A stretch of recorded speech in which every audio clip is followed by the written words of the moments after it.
Hello friends, നമ്മളിന്ന് നോക്കാൻ പോകുന്നത് ഒരു കൊച്ചു ബിരിയാണിയാണ്. കുറേ വറുത്ത് പൊരിക്കലും കാര്യങ്ങളൊന്നുമില്ല. വളരെ പെട്ടെന്ന് ഈസി ആയിട്ട്, പ്രത്യേകിച്ച് ഹോസ്റ്റലിൽ നിൽക്കുന്ന കുട്ടികൾക്ക്, ബാച്ചിലേഴ്സായിട്ട് നിൽക്കുന്നവർക്കൊക്കെ വളരെ പെട്ടെന്ന് തയ്യാറാക്കാൻ പറ്റും. പിന്നെ ആദ്യം തന്നെ ഒരു കാര്യം പറയട്ടെ, ഈ വീഡിയോ എടുത്തതിൽ ചെറിയ ചില പ്രശ്നങ്ങളൊക്കെ ഉണ്ട്.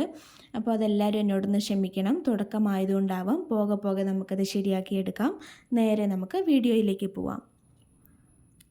അപ്പോൾ ഒരു കുക്കറിലേക്ക് നമുക്ക് ആദ്യം തന്നെ കുറച്ച് ചിക്കൻ ചേർത്ത് കൊടുക്കാം. കഴുകി വൃത്തിയാക്കി വെച്ചിരിക്കുന്ന 250 ഗ്രാം അളവിലുള്ള ചിക്കനാണ് ഞാൻ ഇതിലേക്ക് ചേർത്ത് കൊടുക്കുന്നത്. ഇപ്പോൾ ഫ്ലെയിം ഓൺ ആക്കിയിട്ടില്ല, അല്ലാണ്ട് തന്നെ നമുക്ക് ചിക്കൻ കുക്കറിലേക്ക് ചേർത്ത് കൊടുക്കാം. ഇനി ഇതിലേക്ക് ചേർക്കുന്നത് സവോളയാണ്. ഒരു വലിയ സവോളയും ഒരു കൊച്ചു സവോളയുമാണ് എടുത്തിരിക്കുന്നത്. ഇത് മുഴുവനായിട്ട് ഇതിലേക്ക് ചേർത്ത് കൊടുക്കുന്നില്ല, ഒരു കുറച്ച് ഭാഗം മാത്രം നമുക്കിതിലേക്ക് ചേർത്ത് കൊടുക്കാം. കൂടെ 2 ചെറിയ തക്കാളി അരിഞ്ഞത് കൂടിയിട്ടാണ് ചേർത്ത് കൊടുക്കുന്നത്. ചെറിയ തക്കാളിയാണ് എടുത്തിരിക്കുന്നത്. വലിയ തക്കാളിയാണെന്നുണ്ടെങ്കിൽ 1 മതിയാകും. ഇനി ഇതിലേക്ക് ഇഞ്ചി, വെളുത്തുള്ളി, പച്ചമുളക് ഇത് 3 കൂടി ക്രഷ് ചെയ്തിട്ടാണ് നമ്മളിതിലേക്ക് ചേർത്ത് കൊടുക്കുന്നത്. ഇനി ആവശ്യമായിട്ടുള്ളത് ഉപ്പാണ്. ഉപ്പ് വളരെയധികം കൂടി പോകരുത്.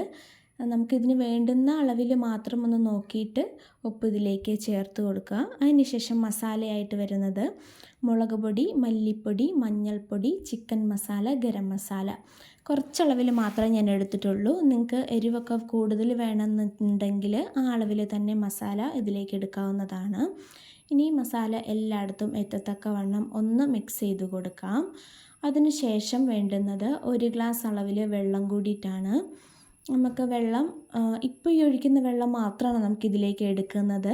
റൈസ് ഇടുമ്പോൾ പ്രത്യേകിച്ച് വേറെ വെള്ളം എടുക്കുന്നില്ല. കാരണം ഈ വെള്ളവും പിന്നെ ചിക്കൻ വേകുമ്പോൾ അതിൽ നിന്ന് ഇറങ്ങുന്ന വെള്ളം കൂടി കൂടിയിട്ട് ആവശ്യത്തിന് വെള്ളം ഉണ്ടാകും. അപ്പോൾ വെള്ളം കൂടി ചേർത്ത് കൊടുത്തതിന് ശേഷം നമുക്ക് ഫ്ലെയിം ഓണാക്കി കുക്കർ വയ്ക്കാം. ഫുൾ ഫ്ലെയിമിലിട്ടിട്ട് 3 വിസിലാണ് അടുപ്പിച്ചിരിക്കുന്നത്. ഫ്ലെയിം കുറച്ചിട്ടില്ല. അപ്പോൾ ഫുൾ ഫ്ലെയിമിലിട്ട് 3 വിസിൽ അടിച്ചതിന് ശേഷം നമുക്ക് എയർ പോയതിന് ശേഷം മാത്രം കേട്ടോ നമുക്ക് കുക്കർ തുറന്ന് നോക്കാം. ഇപ്പോൾ ചിക്കൻ നല്ലോണം വെന്തിട്ടുണ്ട്. ആവശ്യത്തിനുള്ള വെള്ളവും ഉണ്ട് ഇതിൽ. അതായത് ചിക്കനിൽ നിന്നുള്ള വെള്ളവും നമ്മൾ ഒഴിച്ച വെള്ളം കൂടി കൂടിയിട്ട് ആവശ്യത്തിന് വെള്ളവും ഉണ്ട്. നമുക്കിനി ഇതിലേക്ക് അരി ചേർത്ത് കൊടുക്കാം. ചെറിയ ജീര റൈസാണ് എടുത്തിരിക്കുന്നത്. കഴുകി വൃത്തിയാക്കി അതിനുശേഷം 10 മിനിറ്റ് വെള്ളത്തിലിട്ട് വെച്ച് ആ അരി കൂടി നമുക്കിതിലേക്ക് ചേർത്ത് കൊടുക്കാം. ഇനി വേണ്ടുന്നത് ഗ്രാമ്പു, പട്ട, ബേ ലീഫ്, ചെറിയൊരു ഏലക്കായ, നമ്മൾ ബിരിയാണിയിൽ ഇടുന്നത് തന്നെ അത് തന്നെ നമുക്കിതിലേക്ക് ചേർത്ത് കൊടുക്കാം. അതിനുശേഷം നമുക്ക് കുക്കർ അടച്ചു വെച്ച് 2 വിസിലാണ് അടുപ്പിച്ചിരിക്കുന്നത്. ഫുൾ ഫ്ലെയിമിൽ തന്നെയാണ് 2 വിസിൽ അടുപ്പിച്ചിരിക്കുന്നത്. അതിനുശേഷം നമുക്ക് തുറന്ന് നോക്കാം. സ്വാദിഷ്ടമായ ബിരിയാണി ഇവിടെ റെഡിയാണ്. പ്രത്യേകിച്ച് ആ ഒരു മസാലയുടെ മണം കൂടിയിട്ടൊക്കെ വരുന്നുണ്ട്. പിന്നെ മുമ്പ് നമ്മൾ മാറ്റി വെച്ച ആ സവോള വറുത്തത് കൂടി ഇതിലേക്ക് ചേർത്ത് കൊടുക്കാം. കുറച്ച് അണ്ടിപ്പരിപ്പ് കൂടി ഞാൻ ഇതിലേക്ക് ചേർക്കുന്നുണ്ട്.